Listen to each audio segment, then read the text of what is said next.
अस्सलाम वालेकुम, कैसे हैं आप सब। आज मैं आपको बताने जा रहा हूँ वियाग्रा टैबलेट इस्तेमाल करने का तरीका और इसको इस्तेमाल करने का ठीक वक्त कौन सा है, कितनी देर पहले इस्तेमाल करनी चाहिए और किस चीज़ के साथ इस्तेमाल करनी चाहिए और इसके साइड इफ़ेक्ट क्या हैं, ये आज मैं आपको इस वीडियो में बताऊँगा। वियाग्रा टैबलेट जिसका फार्मूला सिल्डेनाफिल है, ये 25 mg में भी आती है, 50 में भी आती है और 100 mg में भी आती है। पहले मैं आपको बताता चलूँ इसे इस्तेमाल करने का तरीका क्या है। इसको इस्तेमाल करने का तरीका ये है, ये टैबलेट आपने जब मुबाशरात करने लगें या हम बिस्तरी करने लगें तो उससे तकरीबन 30 से 60 मिनट पहले इस्तेमाल करनी होती है, क्योंकि ये असर करते करते थोड़ा टाइम लेती है। तो इसको आपने 30 मिनट से 60 मिनट पहले इस्तेमाल करनी है। उसके बाद ये टैबलेट आपने पानी के साथ इस्तेमाल करनी है और दूध के साथ भी इस्तेमाल कर सकते हैं।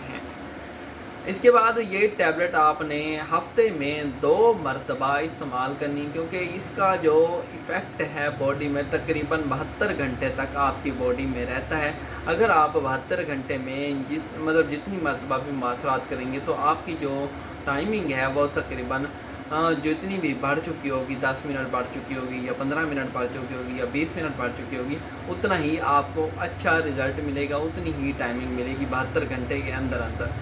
तो आपने हफ्ते में 2 मरतबा ये टैबलेट इस्तेमाल करनी है। अब बात करते हैं इसके साइड इफ़ेक्ट क्या हैं। इसके साइड इफ़ेक्ट ये आपके हार्ट को फेल कर सकती है, गुर्दों को फेल कर सकती है और आपकी बॉडी पर एलर्जिक रिएक्शन भी हो सकता है। इसके अलावा आपको गनुदगी भी तारी हो सकती है, नींद बहुत ज़्यादा आ सकती है। आप जब मुबाशरात कर सकते हैं उसके बाद आपको गनुदगी भी आ सकती है और आपकी नज़रों पर भी इफ़ेक्ट हो सकता है। तो आपने इस टैबलेट को इस्तेमाल करते वक्त इस चीज़ का ख्याल करना है। तो ये टैबलेट आपने हफ्ते में 2 मरतबा इस्तेमाल करनी है, ज़्यादा इस्तेमाल नहीं करनी। अगर आपने ज़्यादा इस्तेमाल करनी हो तो आप डॉक्टर से मशवरा लाजमी करें। और कौन से लोग इस्तेमाल नहीं कर सकते? जो हार्ट पेशेंट हैं, किडनी फेलर है, किडनी पेशेंट हैं और भी काफ़ी बॉडी पार्ट जो होते हैं जिनके मरीज़ हैं, शुगर पेशेंट हो गए, तो वो डॉक्टर की हिदायत के मुताबिक इस्तेमाल करें। ऐसे बिल्कुल नहीं इस्तेमाल करें, क्योंकि इससे बहुत ज़्यादा साइड इफ़ेक्ट देखने को मिल सकते हैं। अगर आपको वीडियो अच्छी लगी हो, वीडियो मालूमाती लगी हो तो वीडियो को लाइक करें, चैनल को सब्सक्राइब करें। मिलते हैं अगली वीडियो में, तब तक के लिए अपना ख्याल रखिएगा। अल्लाह हाफिज़।